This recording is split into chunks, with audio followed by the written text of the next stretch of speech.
Joining me live now is the Shadow Home Affairs and Cybersecurity Minister, James Paterson. James, it was always kind of heading in this direction, wasn't it? Just take us through how this fact-checking arrangement actually works with Meta. Well, good morning, Laura. Understandably, a foreign headquartered tech platform doesn't want to be seen to be weighing in too much to the political debate and certainly not a constitutional debate in Australia. But they are concerned about the rise of misinformation and disinformation on their platform. And so what they've done is they've appointed a series of so-called independent fact checkers to do that work for them, to tell them what is true and what is not true on their platform and to give them advice about how to deal with it.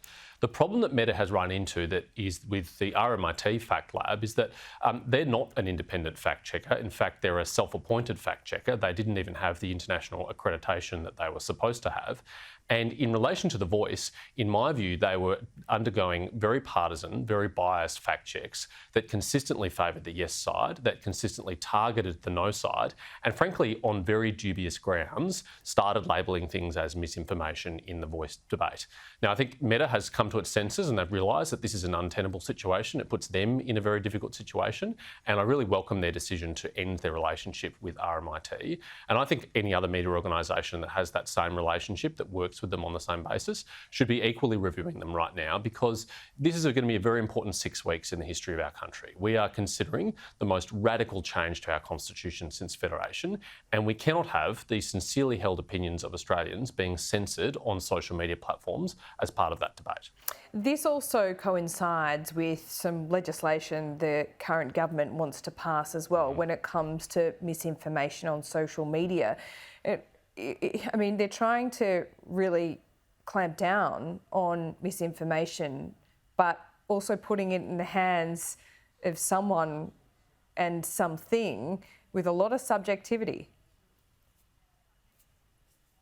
That's exactly right, Laura, and this perfectly highlights the dangers of laws like Labor's proposed misinformation laws, because these fact checkers are not always independent, they are not always dispassionate, they sometimes have a perspective, and they can be guilty, in my view, of pushing that perspective at the expense of their independence and the fairness that they're supposed to administer these things with. And the truth is that we don't all agree on what constitutes misinformation. There are some things which are very clearly misinformation, which everyone would agree with, but there are other things that are subject to contentious political debate that can't just be dispassionately fact-checked by a group of experts and arrive at a clean decision. I mean, even Paul Barry, the host of Media Watch, found this particular fact check in relation to Peter Credlin's editorial about the length of the Uluru Statement from the Heart to be really questionable, and he said it should be labelled disputed rather than false information.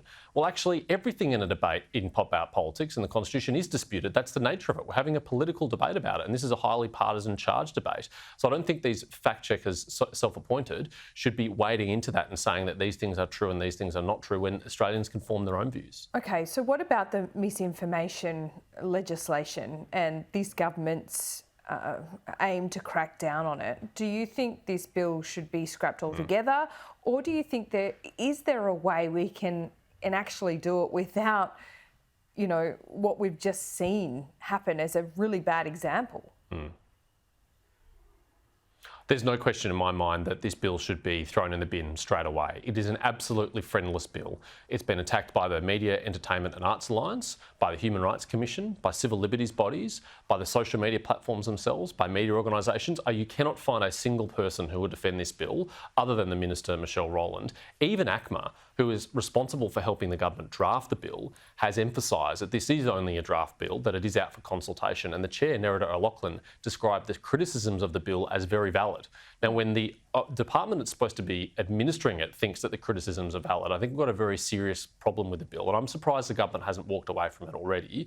The fact that they haven't, I think, is deeply disturbing, because it would seriously curtail free speech in this country. It would seriously restrict what Australians can say online, but also what they can read and what they can hear online, and that shouldn't be happening in a 21st century liberal democracy like Australia. So the government needs to scrap it. But something needs to be in its place, because you can't just let misinformation run rife. So what's the solution here? Well, I do think there are problems, particularly with foreign state-sponsored disinformation, which is different from misinformation. I think that's part of the problem the government has run into. They're treating misinformation, which is your uncle saying something on Facebook innocently that's wrong, and disinformation, which is a Chinese bot factory pumping Twitter full of fake accounts trying to game the algorithm and drive content that divides our society, as the same problem. They're very clearly very different problems, and they have very different solutions. The Senate Select Committee on Foreign Interference through Social Media, which I chaired, handed down its final report a few weeks ago, and it had a series of recommendations that would go to that other problem, that very serious problem. And the way in which we deal with those problems is through transparency, not through censorship. So we should require the platforms to be transparent about any directions they receive from foreign governments. We should require them to label state-affiliated media on that platform. So opaque, isn't it? And the way I see it, and I don't know whether you agree or disagree with me here, is that what Elon Musk and Mark Zuckerberg could do straight away, which would stamp this out, is not allow bots for a start, and also require some form of identification to have an account. Look, some platforms are better than others at dealing with this problem, Laura. Some of them are more proactive. Others started to do some good things and then walked away from it. And that's why I think we really do need an enforceable set of transparency standards that we as Australians say, these are the minimum conditions we think you should meet if you want to operate a social media platform in Australia. It goes to things like having a legal and physical presence here in Australia so that you can be subject directly to our laws and our oversight in our parliament. Famously, WeChat even refused to appear before our inquiry. It goes to being transparent about how your platform operates and when you choose to take content off that platform and why. Opening yourself up to independent third-party researchers.